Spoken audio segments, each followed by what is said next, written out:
Hello guys, so in this video we will discuss the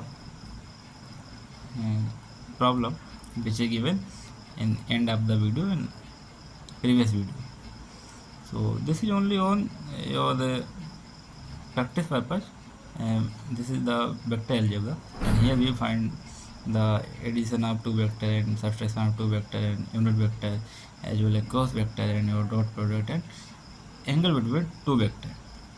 So this is your addition of two vector.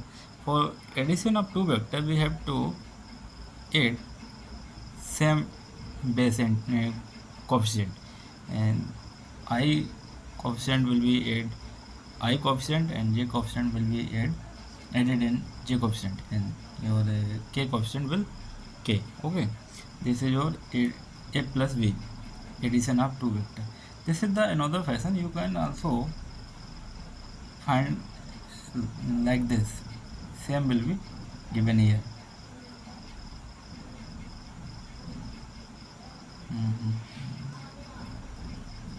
Okay, this is not a very high level of problem. Okay, this is very simple. So this is your subtraction of two vector. This and this very simple, you can easily find out. Okay, now we move in to a unit vector. Unit vector is just this is your given your vector, and you are just divide the magnitude of this vector is called the unit vector. This is a unit vector of A and this is the unit vector of B.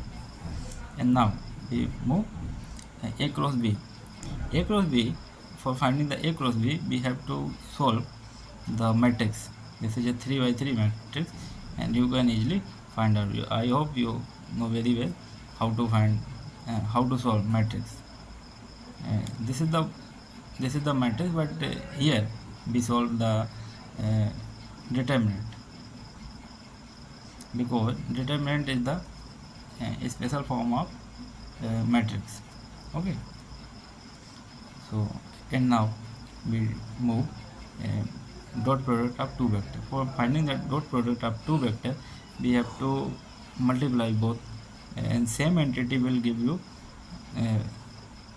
one quantity, and different entity will give you 0. Why this is happening? Because your I dot j angle between I and j will give you and that is angle between this 90 degrees, and I dot j I dot I will give you the angle 0. So cos 0 is equal to 1 and cos 90 is equal to 0. For due to this, for finding this, and this will give you the scalar. Okay, now we move angle between two vector. For finding the angle between two vector we prefer this formula, and this is a dot b. We also already we have find out, so put this, and this is the magnitude of two vector. And now we move to find the angle between two vector. This is your theta, and 59.478. This is your actual value. Now we move in second problem. This is given your position, and now we find out the velocity as well as acceleration. For finding the velocity and acceleration, this is very simple, because you can find out by the differentiation formula, and this problem is also oriented by the calculus aspect. I just want to give you the practice problem for recall the formula of differentiation.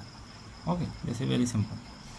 And so this is your dr by dt. This will give you the velocity, and if you once more, if you and derivative this, if you if you differentiate this with respect to time, this will give you the acceleration. And if you are not doing this, you can also derivative of this 2 times. This is same manner. Okay, this is your solution of this problem. I hope this will be clear to you. And now we move in our actual concept, which is given in our syllabus.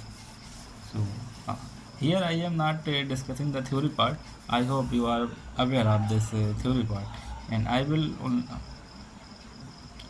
so in this portion we will discuss the brief introduction about the Newton's laws of motion, and now we will move to our actual part where from there a number of questions may be asked in question paper. Okay, so here I am not discussing your theory part. You can read the theory and find out the point. Here my motive is only to aware the concept, and you can understand why easily and what is there for your exam purpose. Okay, so this is your first law of motion. I hope you are aware very well. Newton's first law of motion.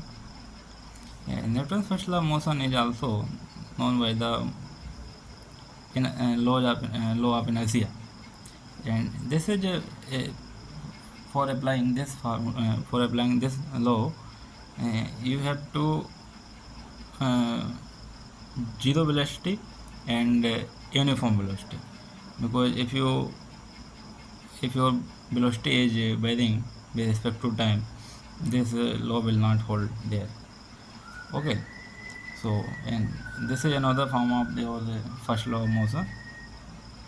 This is another form of your first law of motion. This is your momentum, linear momentum, and this is your mass, and this is your velocity.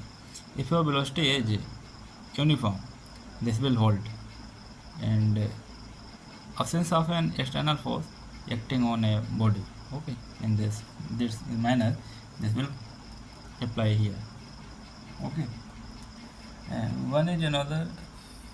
I hope this is a sufficient point to understand.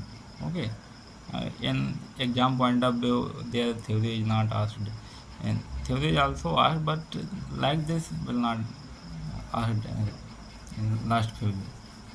Okay, and if you are analyzing the PYQ, you can add here your theory part and realize. I hope numerical purpose I will complete very well. Your theory, this is your responsibility to add your theory part here. If that is not this is not sufficient. Okay, and now we move second law. Second law is only on the rate of change of momentum of the object is directly proportional to your rate change of and directly proportional to force applied to and takes place in direction of the force. This is the theory part. And our my aim is to give you the brief description of this. And this is your derivative formula. And when you put the P column B, and this will looks like it. Okay, equation of motion of the particle, and this is your whole our analysis in particle, not a system of. Okay, this is only one particle analysis. For what is the use of this second law? For finding the position and velocity of the particle of any instant. So you can find the velocity as well as position of the particle. But when you go in quantum mechanics as well as high dimension of the physics, there this formula is failed, because uncertainty of the principle by uncertainty principle of Heisenberg. Okay, so there this is not applicable. If you need this is not sufficient for you, you can take that. This is your third law of motion, and here this is also known by the action reaction law. It means if that body applied here force, that this body is also applying force here, so you can describe like it, because in by the second law.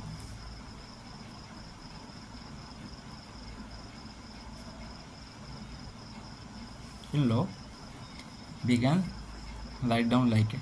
Okay, so this is the purpose why we where we can use this formula. Okay, and now we move our inertial non-inertial form.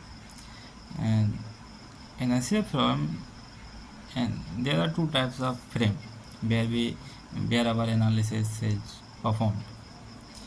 Inertial form means you are just analyze your system, where you are analyze your object, how to find the velocity and position and time taken by the object, and so many analysis you did. And inertial frame and non-inertial frame means your system is this may be like this. First of all, it may be zero position.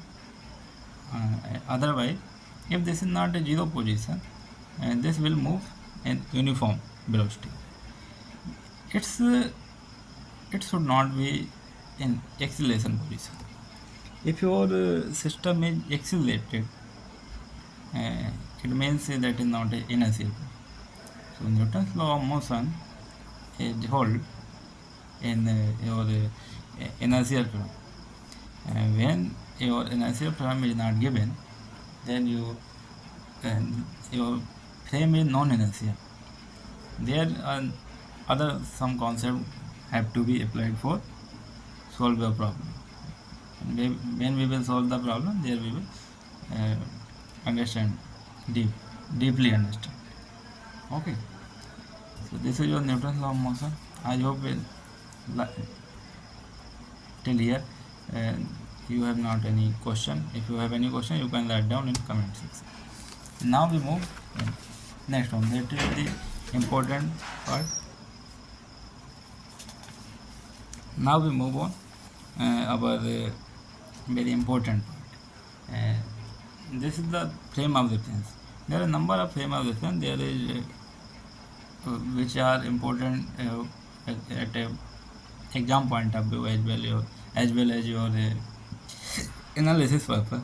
This type of frames be used in our day-to-day analysis. So this is your Cartesian.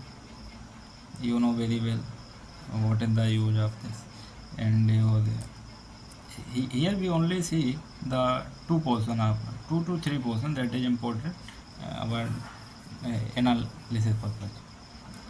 So this is your Cartesian. Cartesian means your horizontal line in plane, horizontal line, two horizontal line crossing each other at a 90 degree. Okay, and one is another in 3D. If we talk about the 3D, there is also one plane. So here we only discuss two things. One is your differential length. Differential length means you are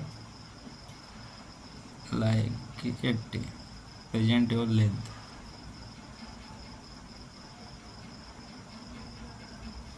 And volume, when we talk the volume, this is your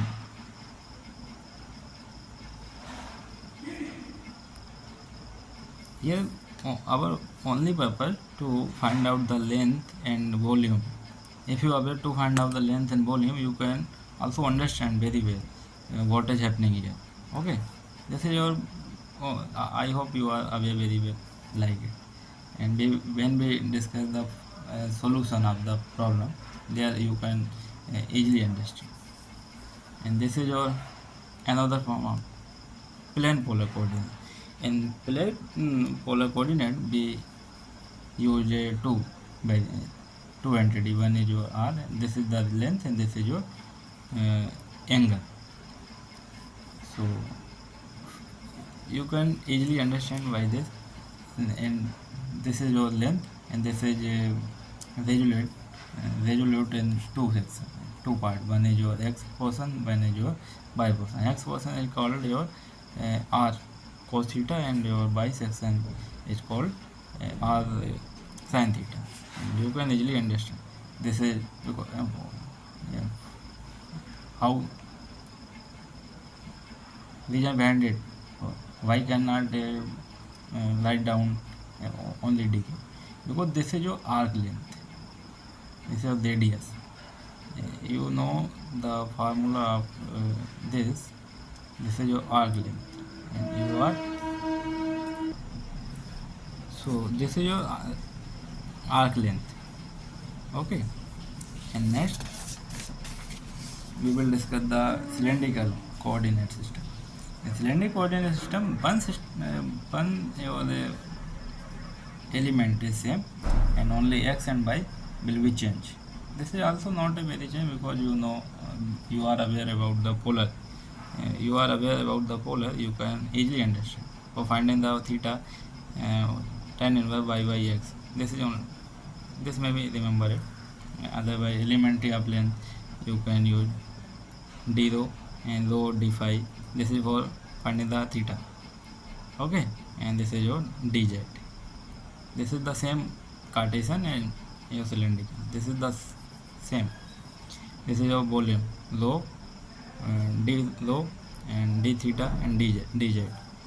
Velocity component for in analysis purpose in your mechanics. This is important part. Rho dot or rho theta dot and z dot.